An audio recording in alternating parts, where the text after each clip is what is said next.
16장 21절부터 24절까지 말씀 함께 보겠습니다. 마태복음 16장 21절부터 24절.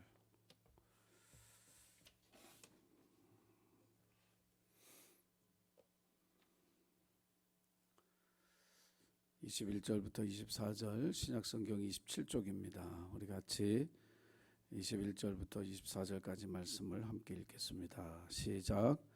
이때로부터 예수 그리스도께서 자기가 예루살렘에 올라가 장로들과 대제사장들과 서기관들에게 많은 고난을 받고 죽임을 당하고 제3일에 살아나야 할 것을 제자들에게 비로소 나타내시니 베드로가 예수를 붙들고 항변하여 이르되 주여 그리 마옵소서 이 일이 결코 주께 미치지 아니하리이다.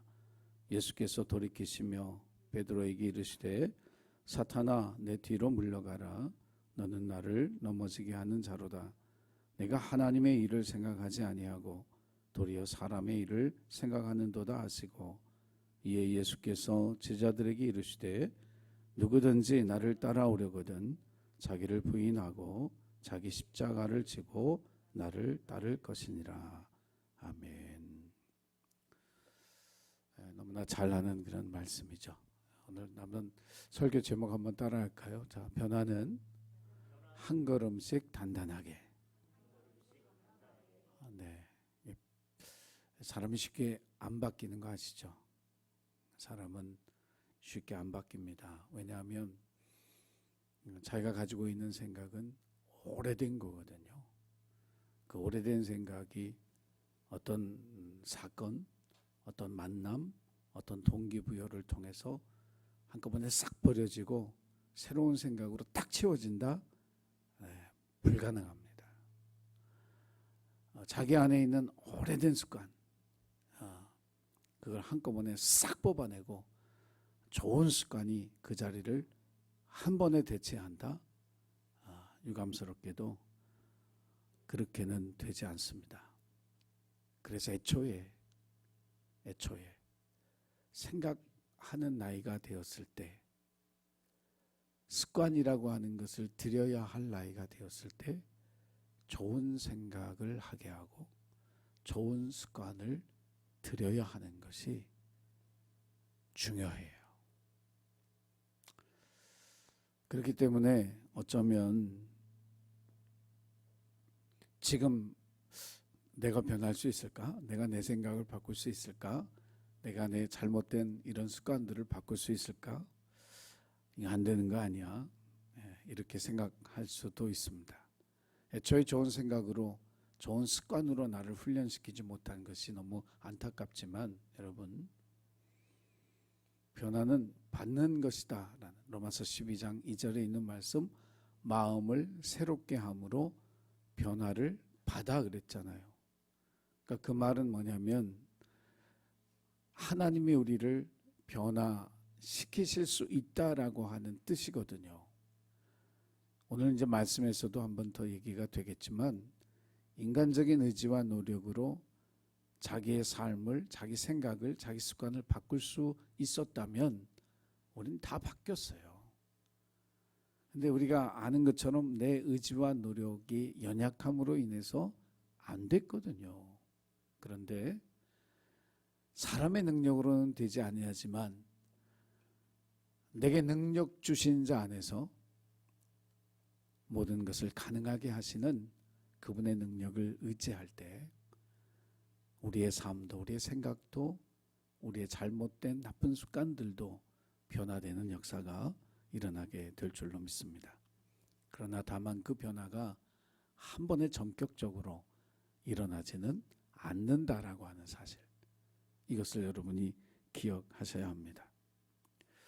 이 변화라고 하는 건 땅을 다지듯이 이렇게 한 걸음씩 가는 거예요. 단단하게 하나 다져놓고 또 하나를 단단하게 다져놓고 또 하나를 단단하게 다져놓고 그렇게 가야 되는 거예요. 정말 내 삶 속에서 내가 변화되고 싶다면 예를 들어 시간을 아끼는 것부터 내가 다져가는 거죠. 매일 시간을 아껴야지. 계획대로 써야지. 내가 쓰기로 마음먹은 대로 약속하며 가야지. 또 내 주변을 깨끗하게 정리하는 훈련을 한다면 그것도 매일같이 반복되어진 그 훈련들을 하나씩 하나씩 다져나갈 때 저와 여러분의 삶이 변화의 열매를 맺게 될 줄로 믿으시기를 바랍니다. 베드로는 성경 전체를 통해서 그렇게 정보가 많지는 않지만 듬직한 또 우직한 그런 남자였습니다. 그냥 업으로 잔뼈가 굵은 갈릴리 토박이죠. 장모님을 모시고 살았던 유대 2000년 전 유대 땅에서 장모님 모시는 게 그렇게 흔한 일은 아니었어요. 장모님을 모시는 효심도 있는 그런 남자였죠.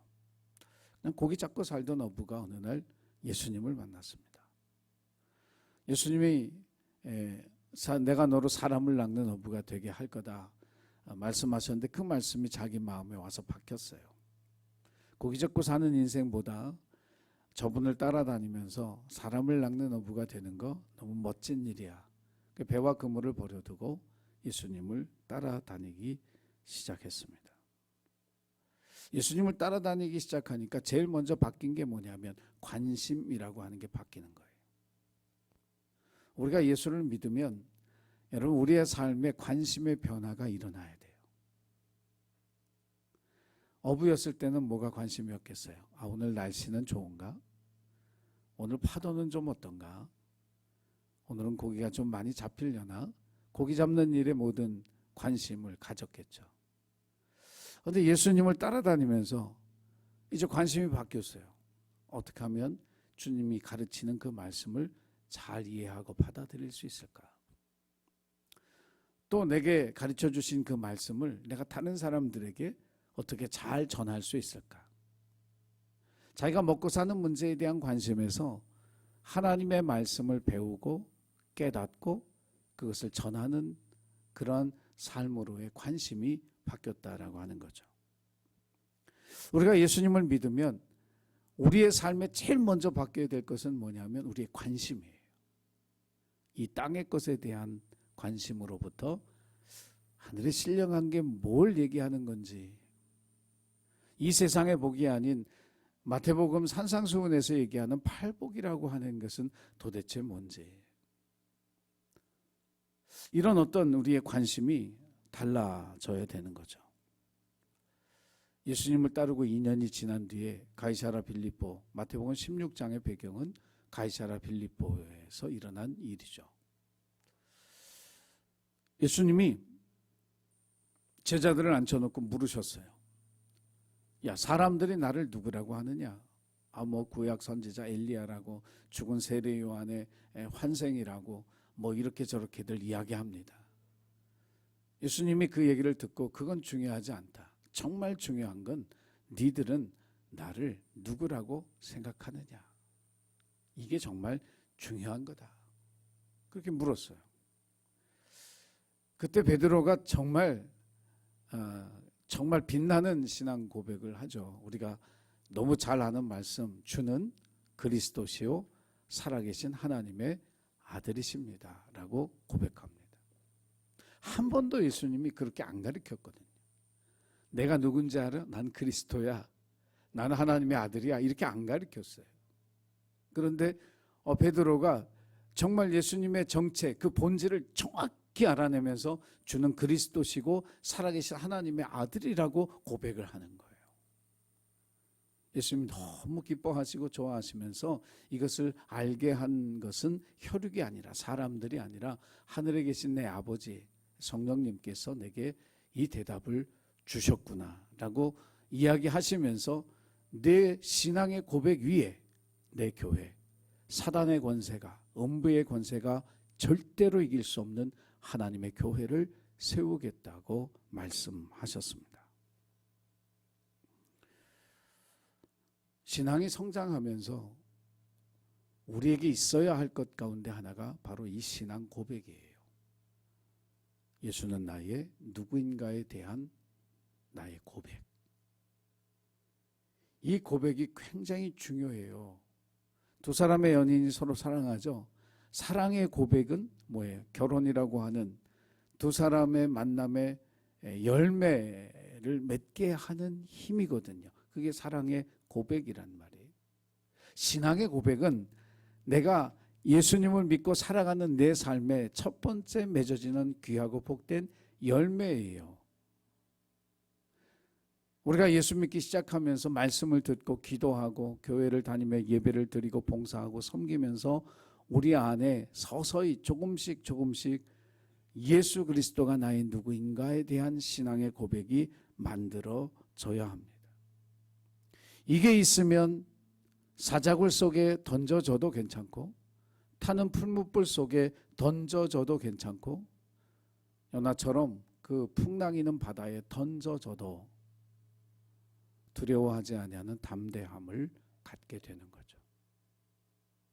우리가 세상이 두렵고 미래가 불안하고 우리의 삶에 대한 불안감과 두려움이 우리에게 있다라고 하는 말은 내가 예수 하나님에 대한 나의 신앙 고백이 있는데 그것이 너무 희미하거나 분명하지 않거나 정말 확실한 나의 고백이라고 나 스스로도 믿지 못할 때 세상 무섭죠.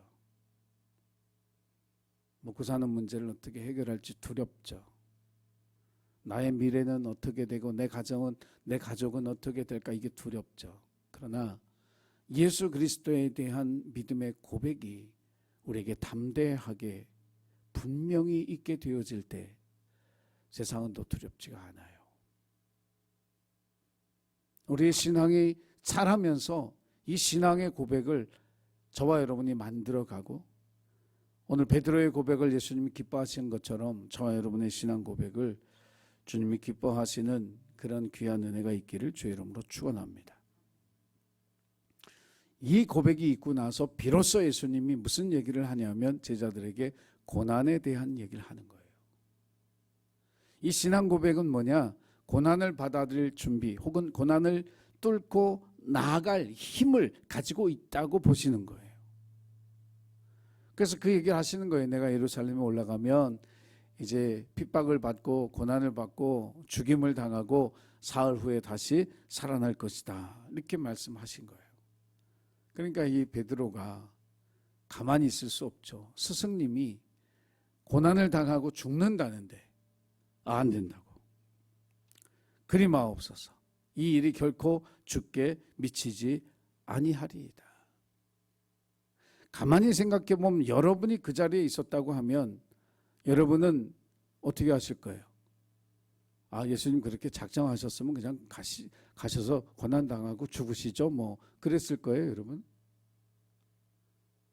아니면 베드로처럼 스승님 안 됩니다. 왜 스승님 같은 분이 왜 고난을 당하고 죽임을 당해야 됩니까? 그런 일은 일어날 수 없습니다. 이거 당연한 반응 아니에요? 예수님을 존경하고 사랑하며 예수님을 따르는 사람에게 있어서 이건 정말 당연한 반응 아닌 것처럼 지금 표정을 하고 계셔서 제가 좀 당황스럽네. 그렇잖아요, 인간적으로. 2년 넘게 3년 가까이 예수님을 따라다니는 그런 마음이 있는데 우리 스승님이 그냥 죽겠다는데 그냥 내버려둬요? 그럴 수가 없죠. 우리도 베드로처럼 저 같아도 그랬을 거예요. 제가 하여간 막아낼 테니 예수님 걱정하지 마십시오. 근데 이 말을 듣고 예수님이 책망을 하시는 거예요. 사단아 내 뒤로 물러가라. 정말 세상 살면서 이 사단이란 얘기 여러분 안 들어보셨죠? 누가 여러분에게 이 마귀 이런 얘기 안 들어보셨죠? 들어봤어요? 들어본 사람 여기 나밖에 없어요. 대학교 1학년 때인가요? 2학년 때 한 번은 옛날 얘기니까 그냥 이해하고 들으세요. 여기까지 이제 이렇게 꼭지가 닿도록 그냥 뭘 먹고 이제 집에를 딱 들어갔는데 우리 어머니가 안 주무시고 계신 거예요. 그때 12시 반이 넘었는데 그러면서 지금까지 태어나서 제가 우리 엄마한테 욕 먹어본 적이 없거든요. 근데 그때 그 욕은 내가 기억이 나요. 아유 저 마귀 새끼 빨리 가서 자라고. 내 정말 난 충격이었어요. 우리 엄마가 나한테 그렇게 심한 욕을 할 줄 몰랐어요. 그런데 그렇게 얼마나 속이 상했으면 얼마나 답답했으면 아유 저 마귀 새끼 저거 이 마귀 새끼 아마 이렇게 그냥 한마디 하셨는데 그게 지금도 기억에 남아요. 예수님이 베드로에게 사탄아 내 뒤로 물러가라. 야 너는 나를 위하는 게 아니고 나를 넘어뜨리는 거야. 내가 어떻게 하나님의 일은 생각하지 아니하고 사람의 일을 생각하느냐. 신앙 고백을 하는 제자로 성장하고 새로워졌지만 베드로는 아직 뭐가 안 되느냐 하면 사람의 일과 하나님의 일을 우선순위를 제대로 갖지 못한 거죠. 자기의 생각이 하나님의 계획보다 앞서 버리는 것. 이것이 베드로의 모습이었던 거예요. 우리에게 일어나야 할 가장 큰 변화는 뭐냐면 주님의 마음을 아는 것이고 주님의 마음을 닮아가는 것이어야 할 줄로 믿습니다. 우리가 신앙생활하면서 예수 닮아라, 작은 예수가 되자. 우리 신앙생활의 가장 큰 목표는 작은 예수로 사는 거거든요. 근데 작은 예수로 살려면 예수님의 마음을 알지 못하면 작은 예수로 살 수가 없어요. 예수의 마음을 알아야 우리가 작은 예수로 살죠. 하나님의 마음을 알아야 하나님의 동역자로 살죠. 하나님의 자녀로 살죠. 여러분 자녀를 길러보면 부모의 마음을 몰라주는 그 자녀를 볼 때 얼마나 힘든지 몰라요. 부모가 얼마나 힘든지. 힘들거든요. 주님의 마음을 몰라주는 제자를 볼 때 예수님의 마음이 얼마나 무겁고 힘들었을까. 우리 앞에는 늘 하나님의 일과 사람의 일이 놓여져 있어요. 그리고 대부분의 그리스도인들은 하나님의 일보다 사람의 일을 우선시합니다. 그리고 중요하게 생각해요. 이것은 베드로가 보여주었던 사람의 본성이에요. 여러분 믿음이 우리 장로님 계시고 여기 믿음 다 좋은 분들만 여기 계신 거예요. 아멘 좀 한번 해봐요. 금요기도에 올 정도면 믿음이 있는 거지. 금요기도에 올 정도면 믿음 분명히 있는 거예요. 없는 게 아니에요.